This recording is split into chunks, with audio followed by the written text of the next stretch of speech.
Hello, everyone, and welcome to today's HeartTalks webinar. I'm Selena Goy, the CEO of Women Heart, the only national organization solely focused on supporting women living with or at risk for heart disease through education, support, and advocacy. For more than 25 years, Women Heart has worked to ensure that women are seen, heard, believed, and cared for when it comes to their heart health. We know that women's symptoms are often misunderstood or dismissed, especially when those symptoms don't align with what's typically expected or when the condition itself is rare or unfamiliar. That brings us to today's topic. We'll be exploring transthyretin amyloid cardiomyopathy, or ATTR-CM, a rare but serious disease that can affect the heart and often goes undiagnosed. Its symptoms often resemble more common heart conditions, which can make it harder to identify, particularly in women. Later in the program, we'll be joined by Giselle Benmoin, a woman living with ATTR-CM, who will share her experience and her journey to diagnosis. We're so grateful to the Amyloidosis Research Consortium for helping connect us with Giselle and for their work in raising awareness about amyloidosis and supporting patients. We'd also like to thank AstraZeneca, the sponsor of this webinar. Their support helps make conversations like this one possible, and we're thankful for their partnership in advancing education around women's heart health. We hope this conversation encourages you to learn more about this condition and feel empowered to ask questions and have open conversations with your healthcare provider, especially if your symptoms don't seem fully explained with your current diagnosis. Our goal is to help women become informed in their own care and partner with your healthcare provider and equip you with knowledge that could really make a difference. With that, I'm so thrilled to introduce our featured speaker today, Dr. Sarah Cuddy. Dr. Cuddy is a leading expert in cardiac amyloidosis. She's a cardiologist with the Brigham and Women's Hospital Amyloidosis Program and an associate professor of medicine at Harvard Medical School. Dr. Cuddy completed her medical training in Ireland before coming to Brigham and Women's for advanced training in cardiovascular imaging. Her clinical research work focuses on cardiac amyloidosis, particularly ATTR-CM, and she has published extensively on how imaging can help improve diagnosis and understanding of the disease. She's also a leading researcher on the role of exercise training in improving outcomes for patients with cardiac amyloidosis. We're so excited to have her here today to help us better understand what ATTR-CM is all about, how it's diagnosed, and what makes it different from your typical heart failure, and to explore how we can ensure that more women get the proper diagnosis and care. So with that, Dr. Cuddy, thank you so much for being here, and I'll turn it over to you.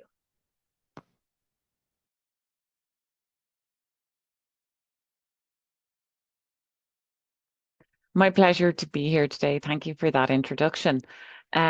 So like we pointed out, I'm a cardiologist here at the Brigham and the Amyloidosis Program and actually an assistant professor at Harvard Medical School.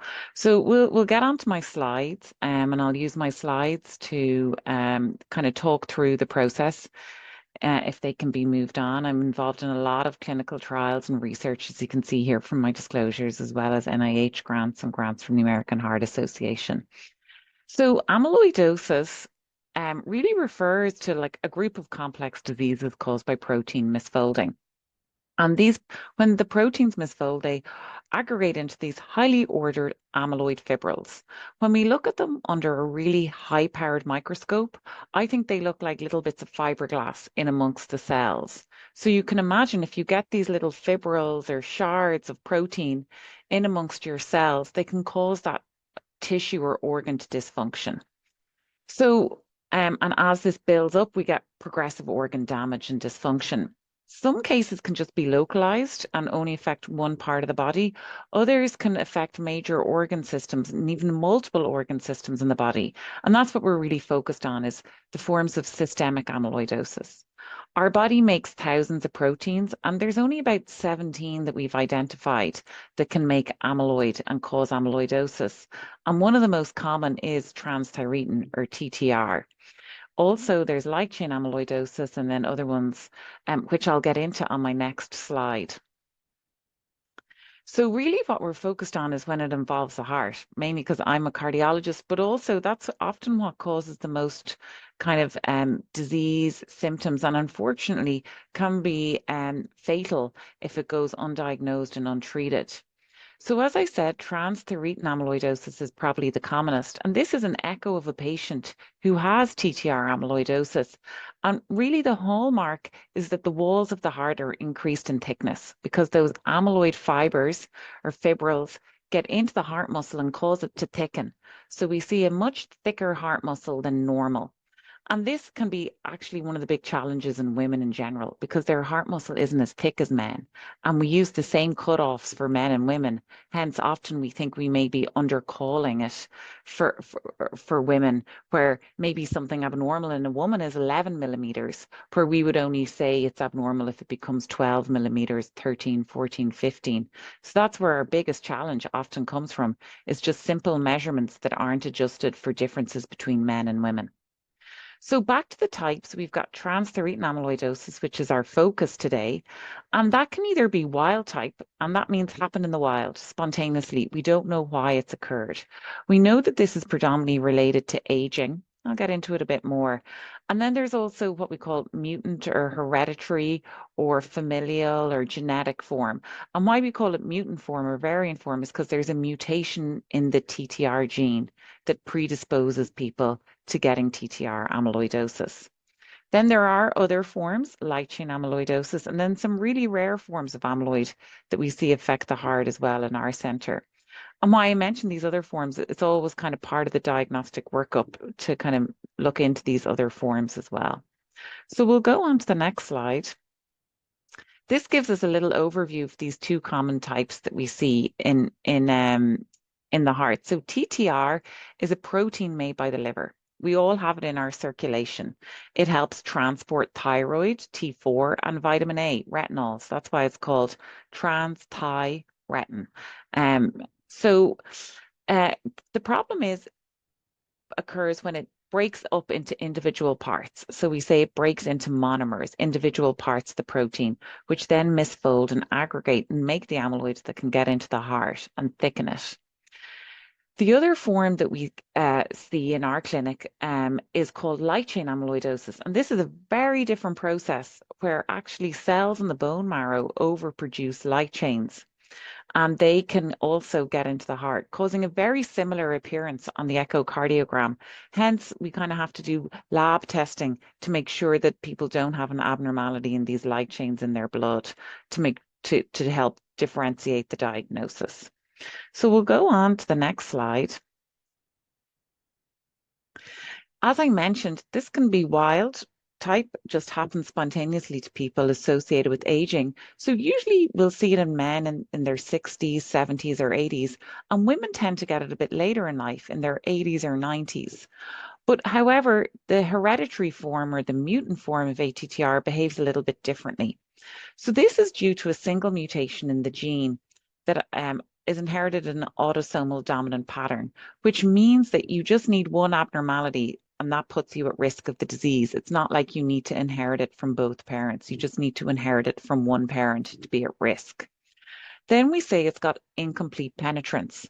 What that means is just because you have the mutation doesn't necessarily mean you'll get the disease. And there's so much we really need to learn about this disease to understand why one person has the mutation but doesn't get the disease, and another person has the mutation and does get the disease. So this is a really ongoing area of interest that we're really trying to like figure out in a lot of our studies. So here is a table, and it looks pretty confusing. It's a bit, oh, we can go back. It's a bit of an alphabet soup of all these things, and these are common mutations that we see in the TTR gene. And I'm going to highlight a few at the bottom. One is called V122I, and we made it really confusing a few years ago because we decided to add 20 to all these mutations. So we now call this V142I.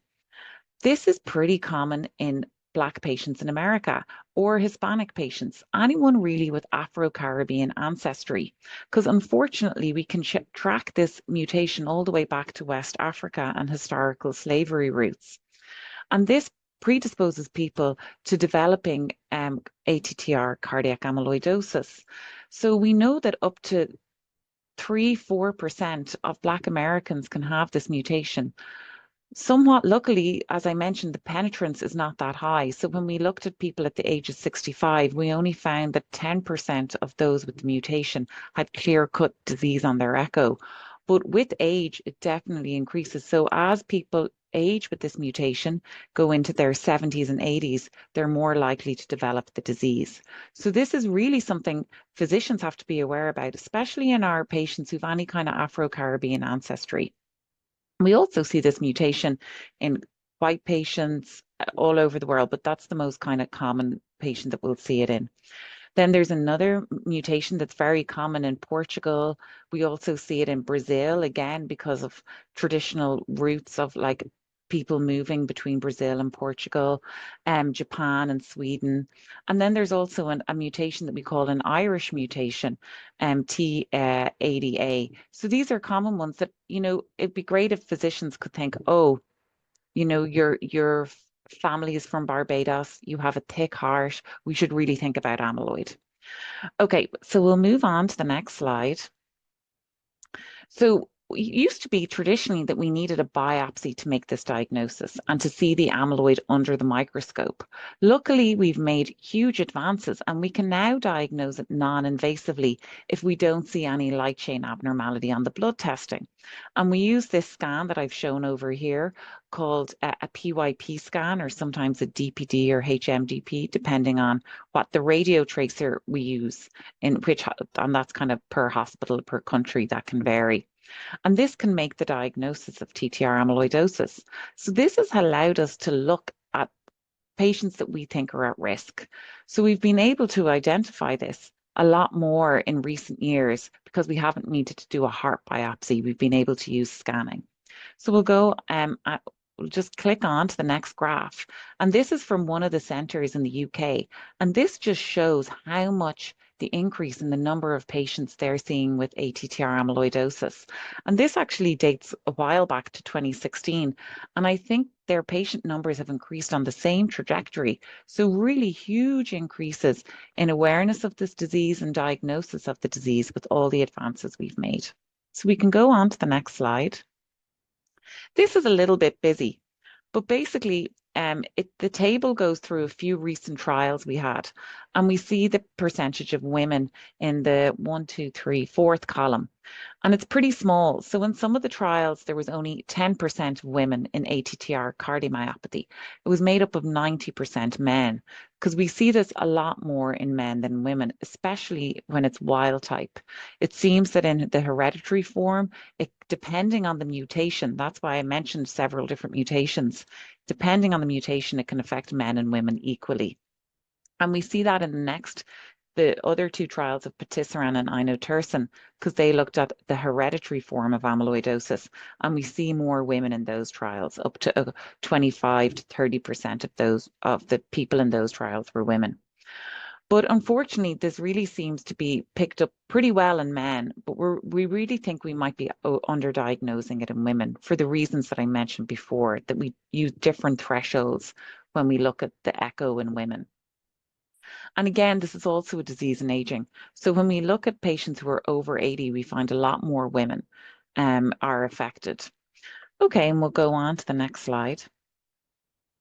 So it usually presents with either, like Selena said at the very start, very common problems like heart failure, atrial fibrillation, and we can use the normal kind of workup that we do for a patient who presents with these would often be an echocardiogram or an MRI. And the imaging features, the features that we see on these imaging tests, can point us in the direction of amyloidosis. So we'll go on to the next slide. There are a few clinical clues, though. Often people's ligaments and tendons are also involved in this disease. So we see things like this video was showing as a biceps tendon rupture. And I had one lady I saw last week, and she told me 15 years before she saw me, she was playing tennis and had a biceps tendon rupture. And that's actually a clinical clue to say, I've had bilateral carpal tunnel syndrome, back problems, biceps tendon. They're all things that kind of should make a little hint to say, think about amyloidosis. Then neuropathy can also be present in the familial forms. So that's where taking a good history and a family history is really important, especially if there's been a family history of neuropathy or cardiomyopathy. Okay, we'll go on to the next slide. So luckily now we have lots of therapies, and a lot of these therapies are targeting the protein. So if we click on, we can see that we've got stabilizers therapies. So they try and stabilize the protein and prevent it breaking apart to make the amyloid. We also have therapies that we call gene silencers. So the gene silencers act on the liver pretty much to tell it to stop making the protein. So these are both FDA approved therapies. Now we have trials looking at CRISPR-Cas9, which is actually gene editing. It's a one infusion where we edit out the TTR gene. And this can be given in either the hereditary genetic form or the wild type form, just to try and get rid of the gene that makes the protein. So if you're not making the protein, you can't make more amyloid. Ideally, we would have something that could remove the amyloid that's already in the organs. And that's something we're working really, really hard on. And that's another trial that we have ongoing that we're really optimistic about. And that's of a monoclonal antibody that tries to stick to the amyloid in the heart to encourage our immune systems to get rid of it. So a lot of advances have been made, which makes making the diagnosis even more crucial because now we've therapies. Okay, so we'll go on to our next slide. I'm going to go through this, kind of skip over this slide really, to be honest, because it's a lot about how we treat the different problems that amyloid can cause in the heart. And there's a lot of different considerations, but we don't need to spend the next 45 minutes going through that. So basically, I kind of want to summarize saying that there's been lots of exciting advances in making the diagnosis and in treatments, which makes it even more important to make the diagnosis so we can start these treatments early in patients when they can do best. And really, what I would say is, like, if people can just think of it, that helps, because often I'll see someone will say, oh, they have multiple orthopedic problems, carpal tunnel, spinal stenosis, and a thick heart in their echo. And in my head, that says bing, bing, bing, bing, bing, amyloidosis. Okay, looking forward to our discussion. Thanks a million for letting me present on this. Thank you so much, Dr. Cuddy. I learned so much from your presentation, but I think you've helped all of us better understand the complexity of ATTR-CM and why awareness and early diagnosis is so crucial. I'd love to ask a few questions before we go to our next speaker, to dive really into what this means specifically for women in our audience and the broader women heart community.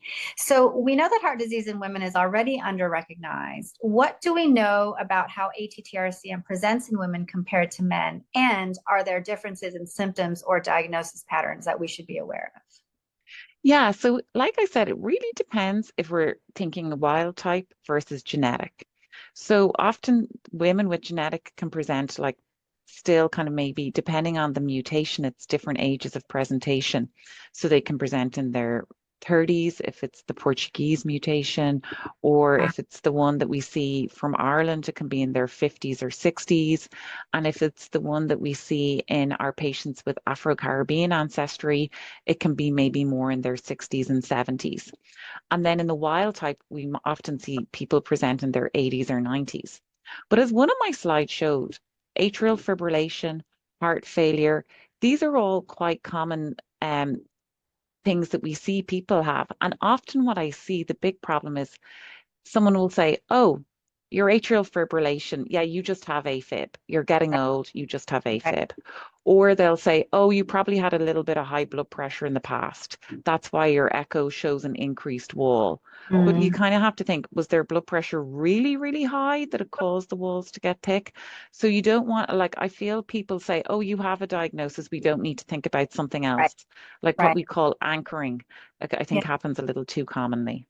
Yeah, no, that's a really great observation. So what can women do if they suspect something is off with their heart, or that they're not getting clear answers. I mean, I think that it's interesting what you say, that they sort of stop at a diagnosis that's quite common in the heart disease area, but that it could be something additional. So how could they also advocate for themselves to get that diagnosis? Yeah, you kind of took the words right out of my mouth. You do Yeah. have to advocate for yourself. And a lot of patients do come to us because they've heard an advertisement and they say, hey, wait a second, I've got carpal tunnel and I've got heart failure. Mm-hmm. Shouldn't you be thinking about this disease in me? And I think a lot of the time, because it's a rare disease, it's good to prompt your physician because they mightn't have thought of it. It mightn't be on their list of things that runs through their head Right. and think, should I have testing for this?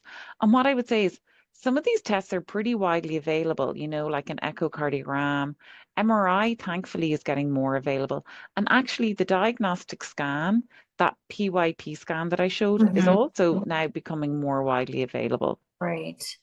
Great. And I'm assuming that those tests are what you would recommend to a woman who's trying to find out if she might have ATTR-CM. Definitely. And definitely, first point of call, always an echocardiogram. Great. We understand that there are different types, like you mentioned, including the hereditary form. What should women know about family risk or perhaps genetic testing in this context? Yeah, so it's very much like family per family. So, some people are worried and say, "Oh, do I have to tell my kids, my grandkids?" This disease happens in older age. So we kind of often warn people, like, you don't have to be worried about it in young kids or kind of early kids. And we often like in the most common mutation we see here, the V142I or 122I mutation. Like I said, it mainly seems to cause problems in the 60s, 70s, and 80s. So most people, I say, maybe if your kids want to get tested, it's very much variant. Some people say, oh, my kid just wants to know yes or no. Or other Right. people, I'll say maybe they can get tested in their 40s. Okay. And if they're positive, we can usually we say 10 years before their family members started getting symptoms or signs of disease, we'll start screening them for symptoms and signs of disease. Okay. You mentioned at the end of your presentation that there's some exciting innovation happening. So can you talk a little bit about what gives you hope when it comes to the future of diagnosing and treating ATTR-CM, and in particular in women? Uh, so one of the things is like I didn't even get to touch on my presentation, so I'm glad you asked. We're using AI tools to help make the diagnosis on ECG and on echo. So I think it's pretty cool as these become like FDA approved and hopefully get really integrated into like our kind of clinical workflow, that it'll flag and say, have you thought of amyloid in this patient? Right. And kind of hoping that maybe that might help identify it more in women. With anything with AI, we got to make sure that it's kind of trained to like capture women as well as men. Um, but I think that can will really help in the next few years, kind of picking up the disease and making diagnosis. So exciting, so exciting. Thank you so much, Dr. Cuddy, for sharing your insights and expertise. I'm very happy to bring Giselle Benmoin into the conversation. She's been living with hereditary ATTR-CM and has generously agreed to share her personal journey with us today. Good afternoon. I'm Giselle. I'm a patient living with ATTR amyloidosis. The H stands for hereditary. And if you see the little picture back there, that's my dad. That's who I got the condition from. When he got diagnosed, his cardiologist let me know that the condition was hereditary and it affected the nerves, the heart, and the digestive system. So when I look back after he got diagnosed, I realized that I had been having the symptoms for the condition for years. And that let me know then that it was hereditary. Mom used to call me daddy's baby and mommy's maybe because of the similarities. So the first step is being diagnosed and getting the genetic test done to determine if you have the gene variant for it. But throughout the years, realizing the urinary issues, I tore both bicep tendons. I have bilateral carpal tunnel, edema, neuropathy in both my legs and my feet. And I've torn ligaments in my hands and my wrists and so on and so forth. chronic constipation, and vertigo. And my dad was dealing with a lot of similar symptoms throughout the years. He had diarrhea, shortness of breath. He had bilateral carpal tunnel as well. So the condition is hereditary, and it is important to get tested as soon as possible to understand the condition and to know and get ahead of it as soon as possible. So through my journey of learning about this condition, I become a health and wellness coach. So now I can help people through this journey of having this condition. So I've been to seminars and webinars about the condition to learn as much as I can about the condition, not only for myself, but for my fellow amyloidosians, which is a name that I made up. But I talk to people and I've met people, and I realized that I'm one of the youngest people who have this condition. So early diagnosis is very important. And I can't express it enough. Talk to your families, talk to your friends. The condition is underdiagnosed. So it mimics so many other health conditions that it is important um, to let your providers know all of your symptoms so they can put the puzzle pieces together. And that's what happened with me once my dad got diagnosed and after he passed. It just made sense throughout the years, all the symptoms that I had. Thank you, Giselle. In the interest of time, I'm going to skip through some of these questions so that we can get to some Q&A from the audience. There's a lot that have come in. Okay. But I really appreciate you sharing your story. I know it. What's really interesting is the hereditary connection, the hereditary link, and the fact that it was through your father getting diagnosed that you were able to get a diagnosis. That's really powerful, story. So I want to also thank Dr. Cuddy, and I'm glad that you're able to join us for this Q&A section, because I'm sure our audience will have lots of questions for you. So if you do have a question, please feel free to put them in to the Q&A section of the Zoom.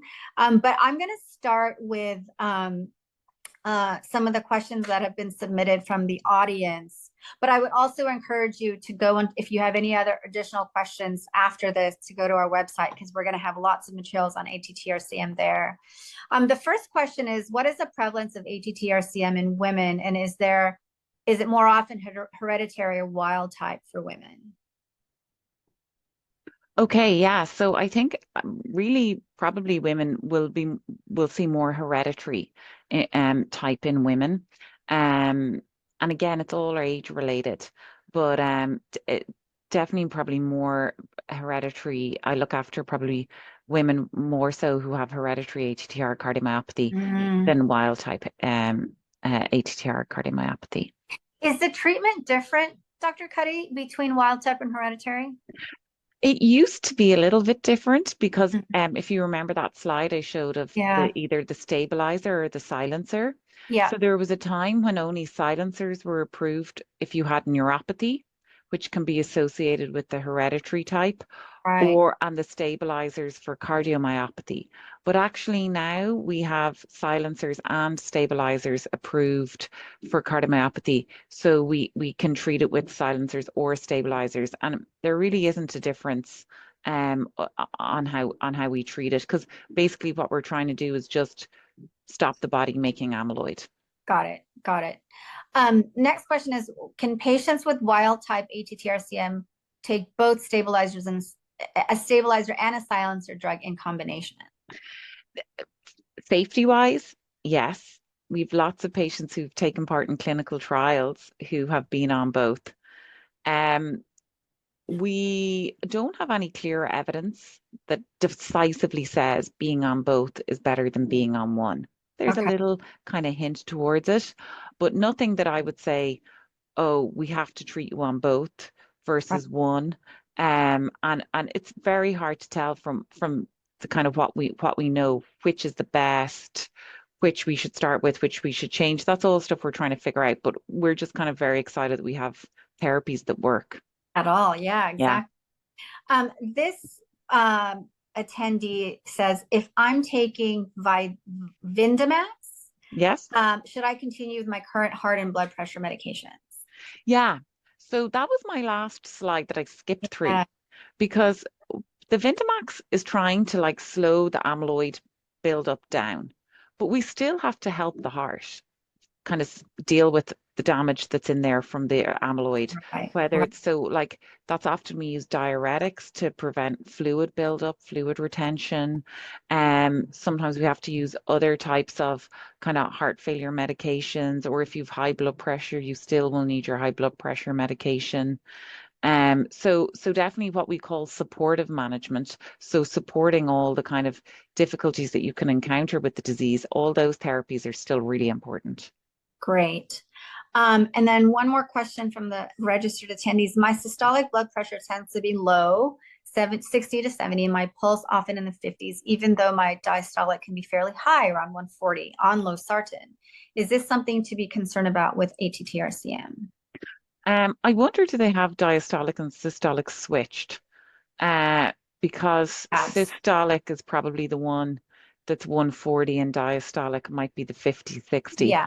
Yeah. So the pulse rate 50 is a little on the low side, but losartan usually isn't a medication that slows down your heart rate. So Yeah. it's probably still important to kind of have systolic blood pressure controlled, that Yeah. the high number doesn't go too high. Got it. Um, Susan, now I'm moving to our Q&A from the audience. Susan is asking, did I hear that Dr. Cuddy had some good exercises for ATTR patients? Oh, wow. Um, Susan, you're really on the ball. So actually, I mentioned at the very start, I'm doing research with an NIH grant and an AHA grant, because we're kind of trying to figure that out. We're Got it. trying to figure out if things like cardiac rehab is beneficial for patients with ATTR cardiomyopathy. And yeah, even within that, is there special like kind of exercise programs that patients with ATTR cardiomyopathy do better with? So that's ongoing. We haven't figured that out. Basically, my general advice is it's really important to keep active. I don't think anyone should Yeah. be pushing themselves, because Mhm.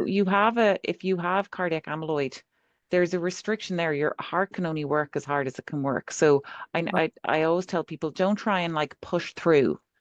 If you feel I got to take a break, you take a break. But that doesn't mean like, that's it, I'm done for the day. I'm Yeah. not going to do any exercise. Like really be kind of gradually build up. But I think it's really important to kind of stay active and do what you can do. Right, but not push too hard, not push Yeah. over the edge. Yeah, no, I think that's some really great advice. And then a question from Lynette. So let me try to ask this question. Lynette has a history of AFib followed by SVT and a recent diagnosis of a sinus arrhythmia. Um, Also had a swollen ankle with no fall or injury causing it, and then it evolved into a foot and leg swelling. And was evaluated for blood clots, which is negative. She's asking if she should be assessed for amyloidosis. And like I said, echo is the most important test that you should Yeah. have to do, to look, is there something going on within the heart that's leading to the leg swelling, and is that linked? And generally, especially if you kind of say, I'm worried I have amyloid, the ordering provider can put that on the echo request. And most people who read echo have been educated to know what to look for that would suggest amyloid. So it really helps if that's written on the order, so you can kind of say, oh, that's what I'm really looking for. I'm going to look for the signs of amyloid on the echo. Great advice. I love that. It's a very actionable step. So Lynette, hopefully, you are able to do that. Just like a few more questions here. I heard you say that you're really excited about what options we've got available now where they didn't exist before. Do you anticipate that the options are just going to keep getting better and better and more specific, where you will be able to talk about, kind of gold standard of care, et cetera? I think our options so far are pretty good. You know, um, people, I've been looking after people with this disease for nearly 10 years. Wow. And a lot of the first therapy, Vindamax or tafamidis, got approved in 2019. So there was a few years where we really didn't have much to offer. We used to offer diflunisal, an off-label NSAID, because it had some properties to help slow the disease. But it was tough, really tough going for patients. So for me, it's been such a pleasure to see how well we've been able to slow down disease for Yeah. patients. So I think we're really close. And it is like it's going to keep growing. We've lots of trials that are still ongoing, that are bigger, that we'll get more information from to answer questions like, should patients be both a stabilizer and a silencer? Yeah. And Yeah. hopefully answer like, which one's the best? Which one should we start with? So, and then, like I said, the antibodies, if we can show that they work and that we can reverse the damage done to the heart, that will be just the most exciting thing. Dr. Cuddy, earlier you said a couple things that only about 10% of folks with the gene mutation actually present with a disease. And then you also talked about not necessarily needing to do any genetic testing, as a child, but that you might recommend doing it sometime in your 40s. My question is, if you discover at that stage that you do have the gene mutation, but given that it's sort of, doesn't translate automatically into the disease, is there anything anyone can do who might have the gene mutation to either lessen the likelihood that the disease will actually manifest? Or is there anything preventive, that can be thought of as preventive in a way, in anticipation, or, to sort of to increase the likelihood that they won't come down with it?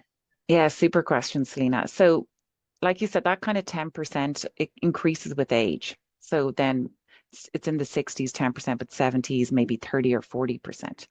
So screening is really important, like being connected often with an amyloid program so they can screen sometimes every 2 years, every 1 year, depending on what we think is the risk. But there's a really exciting trial that we're running for patients who have the genetic mutation, not even patients, because they don't have disease. So it's people with the genetic mutation, but no evidence of disease, can start on a tablet, a stabilizer therapy, to see if they can prevent ever getting the disease. So that's an ongoing trial. So we're enrolling patients. Multiple sites across the world are enrolling patients across the US. So I think we'll have like a proper answer to that. But really what we say is like screening, staying in contact with kind of the cardiologist or even an amyloid program. Yeah. And then, if interested, taking part in this clinical trial to see if taking the tablet can prevent getting the disease. Because at the moment, none of the therapies are indicated for people who just have the mutation but no evidence of disease. Right. So it's really at onset that you would start to get treatment. Yeah, when we see kind of either neuropathy or cardiomyopathy. Got it. Okay. Well, thank you so much for this conversation. Thanks to our speakers, Dr. Cuddy and Giselle, for such a great and meaningful discussion, and lots of our questions were answered today. Thank you all for joining us today. We encourage you to keep an eye out on our Red Bags of Courage, our signature resource kit for new materials related to ATTR-CM and other conditions that are impacting women living with or at risk of heart disease. We've also created a new infographic specifically on this topic so that your awareness is increased in your communities, supporting conversations with loved ones and encouraging women to advocate for the care that they deserve. Stay connected with Women Heart and be sure to go to our website, womenheart.org, sign up for our emails, and follow us on social media for updates, events, and other educational resources like this webinar. Thank you again for being with us today. And until next time, please take care and be well.